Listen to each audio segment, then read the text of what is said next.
Welcome to our YouTube channel, Knowledge Center.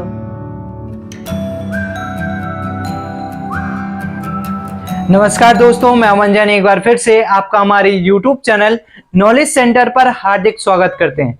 चलिए आज हम जानेंगे मैथमेटिक्स के अंतर्गत अध्याय 12 से संबंधित कक्षा 9th की जो हमारे क्वेश्चन हो रहे थे उसी क्रम में हम देखेंगे आज फोर्थ वाला क्वेश्चन कि किस तरीके से फोर्थ वाले क्वेश्चन को आसानी से हम सॉल्व करते हैं। तो चलिए शुरू करते हैं। वीडियो शुरू करने से पहले आपसे एक बार कहना चाहेंगे, अगर अब तक आपने हमारे चैनल को सब्सक्राइब नहीं किया है तो सब्सक्राइब कीजिएगा और बेल आइकन बटन को प्रेस कीजिएगा। चलिए जानते हैं क्वेश्चन नंबर 4। क्वेश्चन नंबर 4 लिखा हुआ है, उस त्रिभुज का क्षेत्रफल ज्ञात कीजिए जिसकी दो भुजाएं 18 सेंटीमीटर और 10 सेंटीमीटर है तथा उसका परिमाप 42 है। अब यहां ध्यान देना है, हमें इन्होंने 3 वैल्यू दी है। पहला दिया है त्रिभुज का परिमाप, त्रिभुज का परिमाप दिया है 42 सेंटीमीटर। दूसरा इन्होंने दिया है भुजा। अब इन्होंने भुजा में सिर्फ 2 भुजाएं दी हैं, एक की वैल्यू ए हम मान ले रहे हैं, तो एक की वैल्यू हो गई 18 सेंटीमीटर और दूसरी की वैल्यू मान ले रहे हैं बी, तो उसकी वैल्यू हो गई 10 सेंटीमीटर। अब हमें तीसरी भुजा को पहले तो निकालना होगा, क्योंकि हमारे पास तीसरी भुजा नहीं है, हमें इन्होंने सिर्फ 2 भुजा दी हैं और तीसरी भुजा को हमें यहां पे निकालना है। तो सबसे पहले हम क्या करेंगे, हमारे पास जो परिमाप है उस परिमाप के द्वारा और 2 भुजाओं के द्वारा हम तीसरी वैल्यू को निकालते हैं और उसके बाद हम एस की वैल्यू को भी यहां पे निकालते हैं। तो चलिए देखते हैं। तो सी की वैल्यू निकालने के लिए हम क्या करेंगे, हमारे पास परिमाप बराबर दोनों भुजाएं परिमाप है हमारे पास 42 और एक भुजा है हमारे पास 18, दूसरी भुजा है हमारे पास 10। अब हमें तीसरी भुजा को निकालना है। किसको निकालना है? तीसरी भुजा को। तो 42, 18 और 10 हमारे कितने हो जाएंगे? 28 हो जाएंगे। तो 18, 10, 28 प्लस सी की वैल्यू आ जाएगी। अब हम सी की वैल्यू निकालने के लिए 42 माइनस 28 को करेंगे। तो सी की वैल्यू 42 में से जब 28 को हम घटाएंगे तो हमारा कितना आएगा? 14। सी की वैल्यू कितनी आ जाएगी? 14 आ जाएगी। तो सी की वैल्यू हमारी आ गई 14। अब इस सी की वैल्यू को हम पुट करेंगे एस की वैल्यू के साथ में, यानी कि अब हमें निकालना है एस की वैल्यू को। तो एस बराबर ए प्लस बी प्लस सी बटे 2। ए की वैल्यू हमारे पास 18, बी की वैल्यू है 10 और सी की वैल्यू हमारे पास आ गई 14 बटे 2। अब इन सबको हम प्लस करेंगे।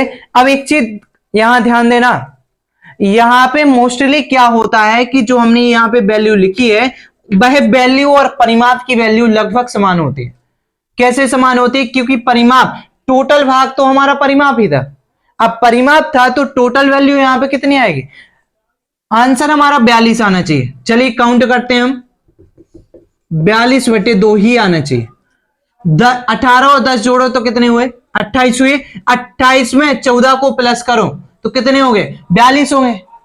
तो हमारी कितनी आ गई वैल्यू? वैल्यू तो 42 आ गई, लेकिन हमें सी की वैल्यू निकालना कंपलसरी था। इस वजह से हमने इतनी बड़ी जो रामायण है उस रामायण को यहां पे हल किया।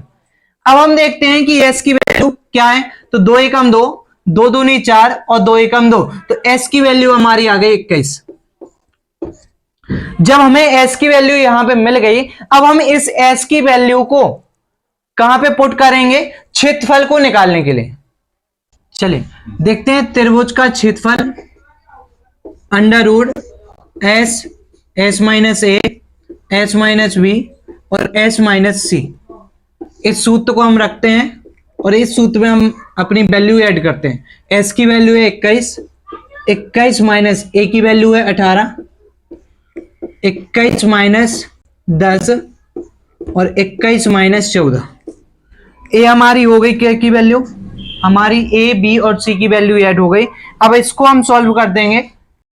चलो करते हैं। 21 का 21 इंटू 21 में से 18 को जब माइनस करेंगे तो कितना आएगा? 3 आएगा। 21 में से 10 को जब हम माइनस करेंगे तो आएगा 11 और 21 में से जब 14 को हम माइनस करेंगे तो कितना आएगा हमारा? 7। अब यहाँ पे ध्यान देना, वही मेथड फिर यहाँ पे हम यूज करेंगे। यहां देख रहे हैं 21 तो है ही, 7 का 3 में गुणा करते हैं तब भी 21 आता है, इंटू 11 हो गया। तो 21 का यहाँ पे हमारा जोड़ा बन गया। तो 21 को हम क्या करेंगे, बाहर निकाल देंगे। जब हम 21 को बाहर निकालेंगे तो 21 बाहर होगा और अंदर होगा 11। तो ये हमारा आंसर हो गया 21 करनी 11 वर्ग सेंटीमीटर, वर्ग सेंटीमीटर या फिर सेंटीमीटर स्क्वायर। इस तरीके से भी हम इसे लिख सकते हैं। तो ये हमारा क्षेत्रफल जो निकलेगा वो होगा 21 करनी 11 वर्ग सेंटीमीटर। तो ये था हमारा चौथा वाला क्वेश्चन।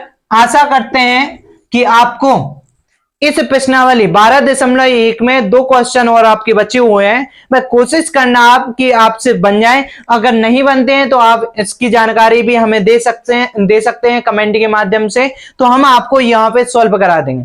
नेक्स्ट वीडियो में आपको 12.2 हम शुरू करेंगे कि 12.2 में जितने भी क्वेश्चन है उन्हें किस तरीके से सॉल्व करना है। तो आज के लिए बस इतना ही, धन्यवाद।